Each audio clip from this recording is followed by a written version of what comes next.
Muito obrigada, professora Marlene. Agora?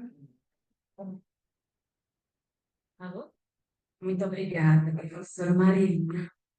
Essa mesa é muito interessante. Eu fico muito empolgada, né, com a visão que a gente traz das tipologias ao longo da história, né, entender esses processos e os processos críticos também, né, que estão por trás desses espaços, para que a gente atue, né, de forma profissional, com consciência crítica, é o que ele precisa. Vou chamar agora a professora Laís Matos, ela é psicóloga, arquiteta e urbanista, mestra e doutoranda em arquitetura e urbanismo pela Universidade Federal da Bahia, possui especialização em engenharia e manutenção hospitalar pelo IMEC, UNIP. Atualmente, atualmente é professora. Carregando o piloto, não vai mostrar.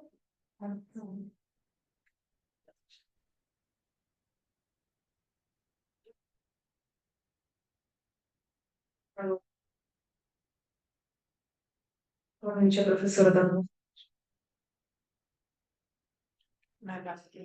Mas ele fala com ele. Alô?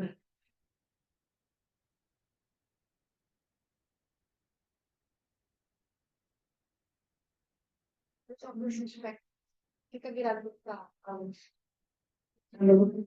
Se você ficar mais perto que. Mari foi buscar. Sim, quando achar, se mexe no filho.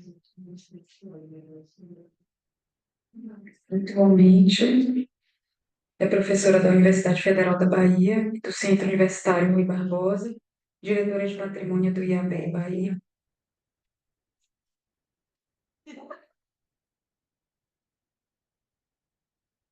Vai chegando para lá.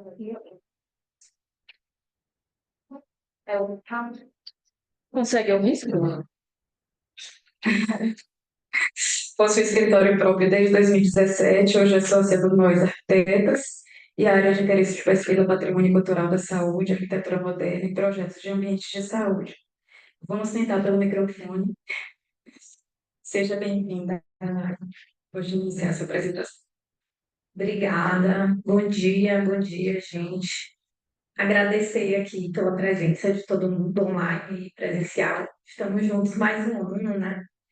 É, e, na verdade, tá funcionando, gente, né?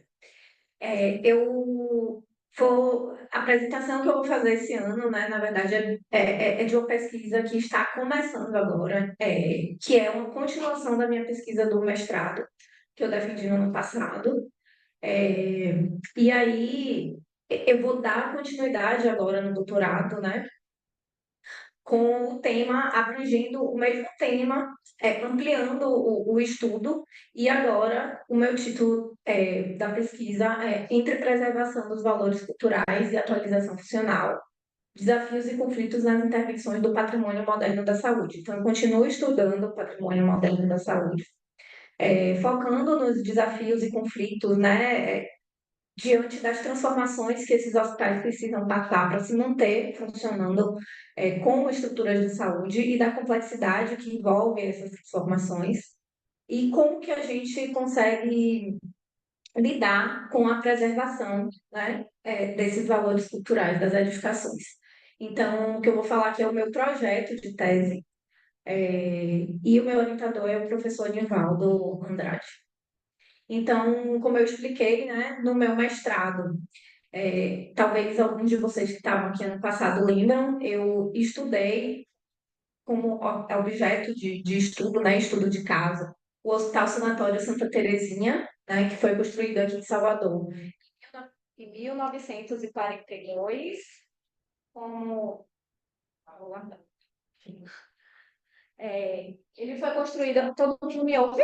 Bem, ele foi construído aqui em Salvador, e foi o único hospital sanatório construído na Bahia, né, para receber pacientes tuberculosos. Ele era um hospital de isolamento no bairro do Palmiúdo, foi implantado nessa região da cidade, que era uma região de altitude, era uma região isolada, né, rural. seguindo todos os padrões internacionais da arquitetura sanatorial. E aí, essa aqui é a capa da minha dissertação. Esse é o projeto original do Hospital Santa Terezinha. Ele se mantém, né, hoje funcionando como hospital. Ampliou um pouco em relação ao uso, né? Já que eu foco minha pesquisa no uso, então eu sempre faço esse paralelo entre os valores culturais, né? O que a gente precisa manter ali preservado para as próximas gerações, né? Não esquecerem da memória dessa arquitetura que influenciou tantas outras. E um paralelo com a função, com a funcionalidade que está ligada às questões sanitárias, às normas, né, vigentes, o que a vigilância sanitária pede para a gente, né, para que os hospitais continuem se mantendo em funcionamento, certo? E aí, o tema, então, na verdade, eu mantenho o meu tema de estudo, tá? Que são as transformações das edificações modernas de saúde. Então, na Ana, ela apresentou ali o panorama que ela fez de todas as edificações ao longo dos séculos, né? Desde o início da cidade de Salvador. O meu recorte temporal é o período da arquitetura moderna, que vai ali de 1930 a 1970, mais ou menos. Então, no mestrado, eu faço esse recorte mostrando todas as edificações modernas de saúde que foram construídas aqui em Salvador. E aí, eu faço da limitação do estudo de caso. E aí, dentre esses estudos de caso, eu identifico que a arquitetura sanatorial ela se destaca, né? Ela tem vários destaques aí. E por conta disso, o meu estudo ele vai continuar, né? Seguindo com essa veia aí da arquitetura sanatorial, buscando sempre promover a valorização do patrimônio moderno da saúde. Tá?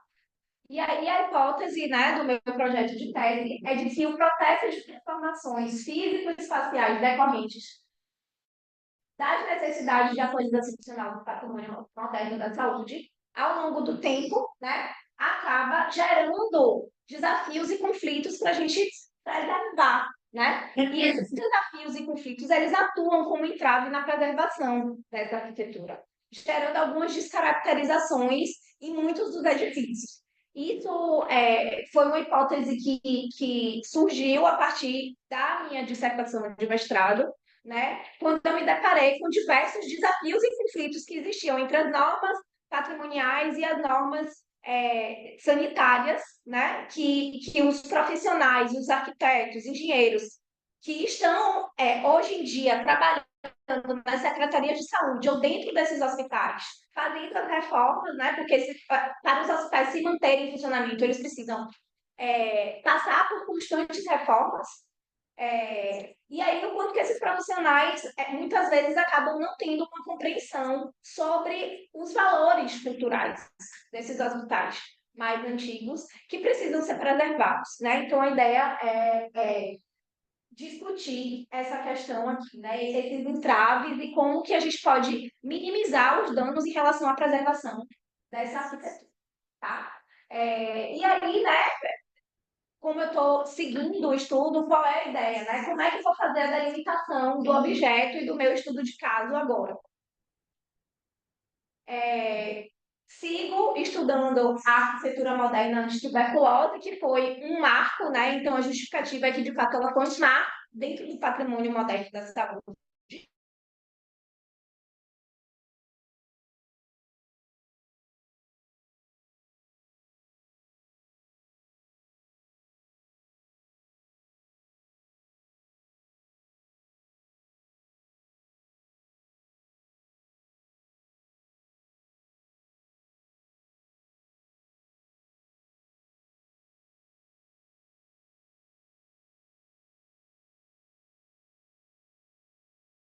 Principalmente essas questões da relação estrutural, que se reflete na planta, né? Na planta baixa ali, E na funcionalidade, no zoneamento, nos fluxos muito bem claros que a gente consegue ver nos sanatórios, e na relação de psicoterapias. Então, tudo isso surge, né? Essa materialização do sanatório, dessa estrutura, dessa tipologia, ela surge com base nas terapias, né? A partir do diálogo de médicos e arquitetos na época que se juntaram para pensar no que seria o ideal de uma arquitetura para tratar a tuberculose, que naquele momento era tida como uma epidemia, assim, né? A nível mundial. A gente tem, a partir da arquitetura moderna, antituberculose, a consolidação empírica mesmo de uma arquitetura curativa, né? De uma arquitetura que cura. Então, ao contrário, né, do que Mari estava trazendo ali, da arquitetura do isolamento, que era feita apenas para depositar os doentes, claro, aqui no sanatório a gente tem essa questão do isolamento, né? Porque a gente não tinha vacina naquela época, né? Não tinha os antibióticos. Então, os meios que os médicos e os arquitetos encontraram para minimizar as infecções era através do isolamento. Né? Mas, apesar disso, desse isolamento, existiu, sim, a consolidação de uma arquitetura que buscava a cura, ou olhar para o paciente de modo a minimizar, reduzir as dores do estar doente naquele momento, né? Do estar com a tuberculose, certo? Então, a partir, né, do meu entendimento das pesquisas, do levantamento que eu fiz inicialmente, agora eu vou aprofundar o meu estudo na Clínica Fisiológica da Universidade da Bahia, que foi um dos objetos que eu comecei a estudar também no mestrado, mas eu precisei reduzir, né? Porque por conta de ser uma dissertação não dava para aprofundar em vários objetos. E aí eu vou dar seguimento a esse estudo, né? Tendo como objetivo analisar o processo dessas transformações físicas e faciais que vem dessas necessidades de atualização da função